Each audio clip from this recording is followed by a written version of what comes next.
So, I'm out and about this morning. I am in a 1984 Carrera, so a 3.2. This is a ruby rot colour in German. It is ruby red metallic, I think, in English. It has that kind of ruby red wine kind of feel about it, but it's just, I guess it's a little bit more maroon, maybe. Now this car runs a 915 gearbox. It has had an engine rebuild. Maybe the engine rebuild was maybe 10 years ago. Gearbox rebuild was maybe 8. It's done 248,000 kilometers, but you could not tell that from the outside of the car. This thing is absolutely gorgeous. So looking forward to taking it for a drive because it's all original. There's no Wevo shifter. There's a steering wheel. That is the only thing. We've got a prototypo, which is, you'd almost call that a standard addition to a Porsche these days anyway. Let's call it nearly stock. But the engine is stock. Even the stereo is the original one. This thing is like it came out of the showroom, other than the kilometers that it shows on the clock. And you can tell this car's had a lot of work over the time because the clutch pedal, it's not high, but it's almost like the springs and the mechanism are brand new. It literally feels like you've come out of the showroom with it. We're going for a bit of a drive. I might get a little bit lost, but hopefully not too much. I'm fogging up a little bit here. Oh, it moves nicely. It is a cold day. The car's not really warm yet, so we'll get her warmed up before we give her a bit of a throat clearing.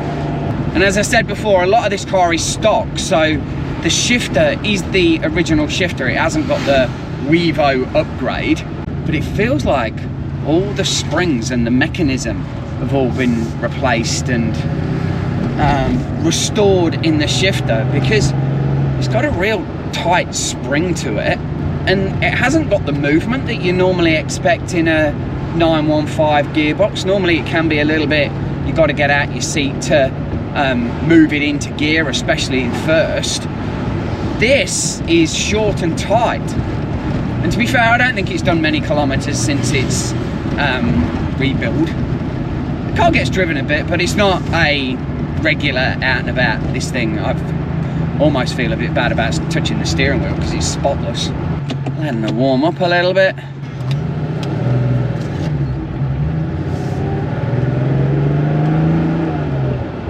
They're getting a bit of warmth in her there. So while we're in the car, we should probably do a little bit of a garage update and an update on what trips I'm doing. So let's start with trips. Now, depending on what time this video drops, it is June. It is coming to the end of June. I think it's July next week. So second half of the year, but a big second half. Off to Japan very shortly for idlers at the Nissan track and test facility out there. It's a 12-hour endurance race series event, let's call it event. There will be 49 other teams on track, so that should get a little bit entertaining, I think.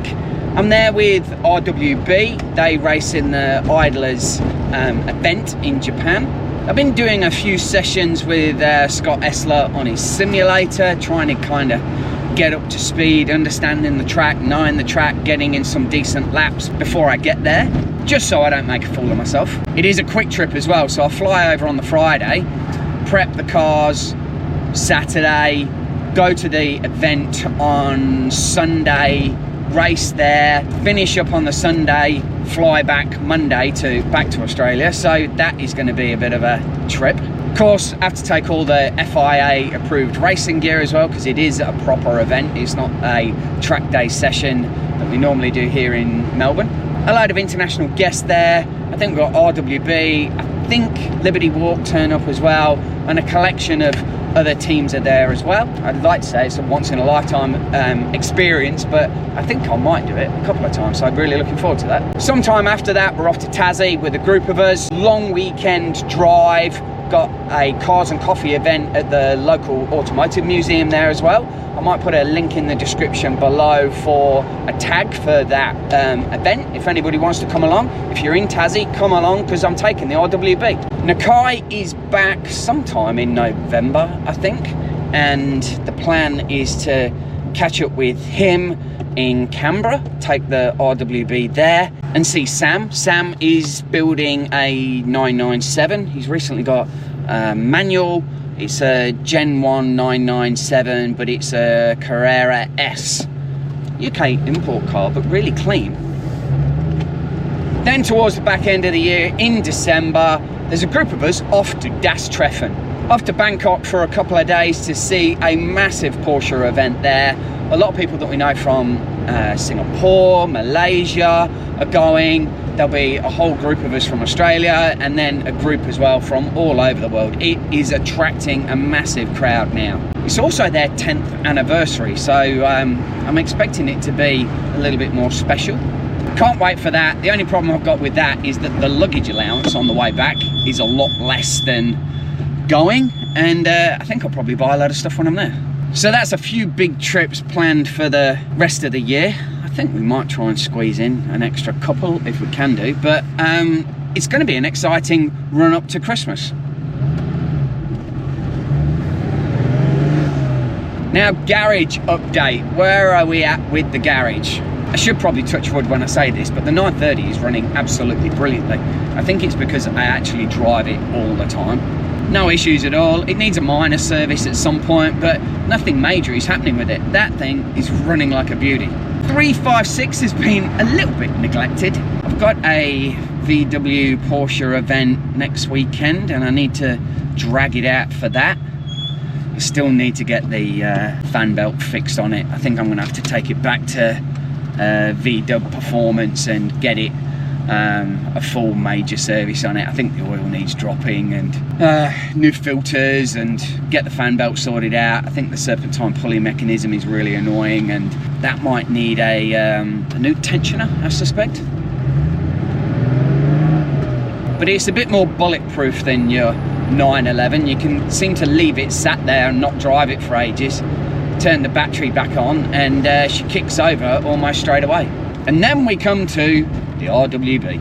That is getting a major overhaul, and I haven't driven that for a while either, because it's been really cold here in Melbourne. The weather hasn't been great. It's a Targa roof. It gets really bloody cold in that car. Got a new speed bump here, and the thing's enormous. So the engine was in really good condition, looked great, no issues at all. But when we pulled the heads off, the valve seats had shifted up the valves,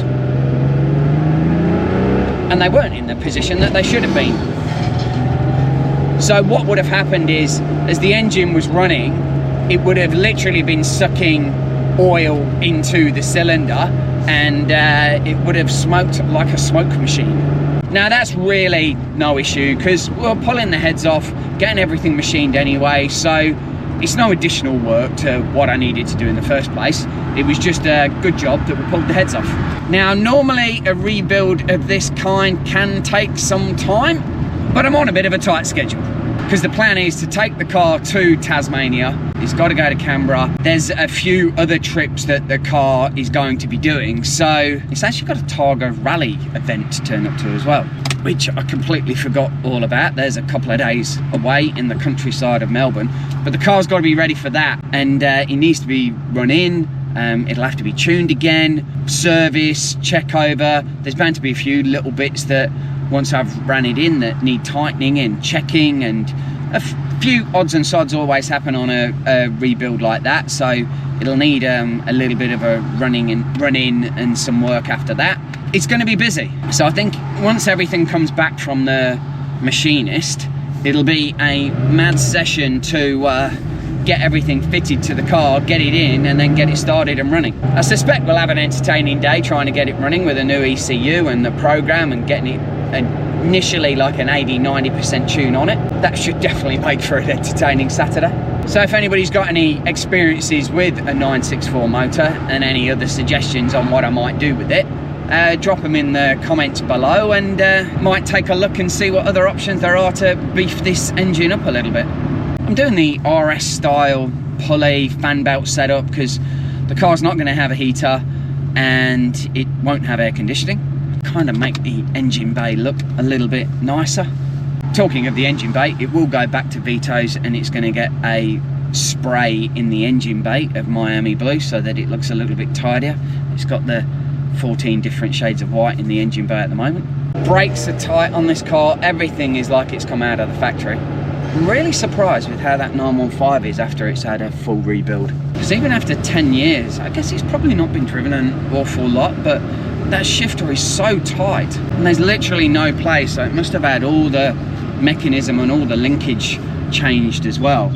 I guess why would you go through the pain of doing a 915 rebuild and then not do everything else with it? But I have seen some strange things in my time. The 3.2 is such a cool car as well because how it applies the power, and it's so linear in nature. It's a great car for like zipping through the hills and country roads and twisties. It's a lovely little engine. That second gear is lovely in it as well. It's got a set of squeaky brakes. So we will just do a bit of a walk around while we're here on this ruby red metallic 1984 Carrera 3.2.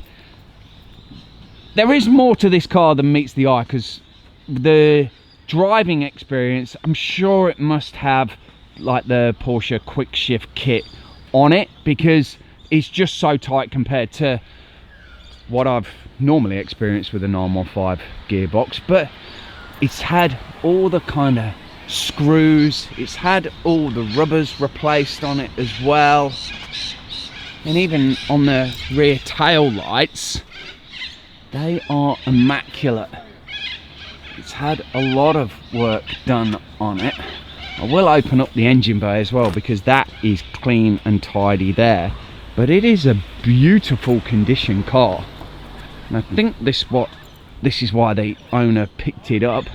I think they've got aspirations for a Carrera 3 litre, but this is absolutely gorgeous. Engine bay is immaculate. This has had a lot of elbow grease put into it. The thing's spotless. This is probably the cleanest 3.2 engine I have ever seen. It should probably get like a medal or an award for that. I should probably start giving out stickers and awards for those. There's a little bit of dirt down there. The owner is going to go, why did you point that out? And there's the interior. Like we talked about, it's got a prototypo steering wheel. The shifter does look original, but I'm sure it's got that quick shift kit on it. It's a beautiful shifter. The colour, the carpet, I actually thought this had been recarpeted, but it's actually the original carpet. Great condition. And then the seats, they've got the Porsche inlay on the seats there. I think we might be able to pick that up. That is a lovely spot in the wheel to sit. And like I said, it pulls really well. Headliner. It's just a great condition car. The mileage on the clock doesn't really show you what brilliant condition this car is actually in. It's been well cared for and well looked after. Of all the strange places I do like to look on an old 911 is the door jamb, because you can kind of get a bit of an idea of what the paint is like on the outside compared to where it's not had the impact of sun and washing and all kinds of stuff happening to it over the years.